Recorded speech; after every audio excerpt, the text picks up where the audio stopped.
So this is part of Moshav Ahihud, which is in the northern part of Israel, not too far from the Lebanese border. These are tomato plants. My Hoosier friends, they knew these were tomato plants. They just can't believe I'm near the tomatoes. The farming industry in Israel has just been ravaged because of this war, the attack from the Hamas terrorists, the murder of 1,300 Israelis, and of course, those who have been put in captivity for well over 100 days. What has happened is because of the war effort, farmers, they're on the front lines. They're working with their units. They're dispersed all over Israel. And what's happening is that the tomatoes aren't getting picked, which means food is quite literally rotting on the vine. That leads to not only an economic disaster, but for people who want to talk about humanitarian disasters, as we're told, there's not even enough tomatoes to satisfy the needs of Israelis. And you say to me, Tony, it's just tomatoes. It's much more than just tomatoes. I'm evacuated 1 hour away from the partnership region, from the Western Galilee to Israel Valley. And how long will that be for?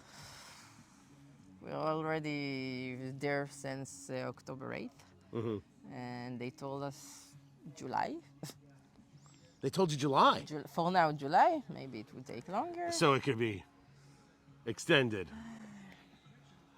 What is the future of the farms, the short-term future over the next 6 months? Because it's already been 5 months. When we get to July and we're still dealing with Gaza, you're dealing with Hezbollah, as everyone discusses, you will deal with Hezbollah. Does this all disappear? I hope that... I hope not. I hope, I pray. But maybe? This is a big question. If, for God forbidden, Hezbollah will start and the farmers won't have any choice just to abandon and then leave, then yes.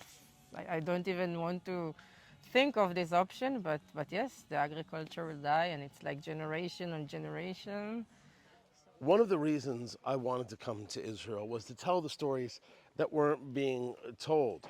We all hear from American press about the poor, innocent Gazans, and we should be clear there are people dying because it is a war.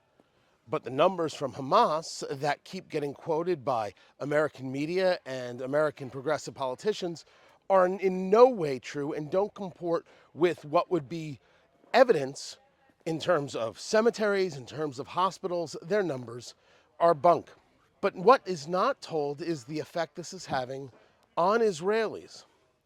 When I talk about tomatoes and not having enough for the people here and food rotting on the vine, we're talking about the opportunity of economic disaster. Certainly, economic problems that will take years to overcome and families that will be affected.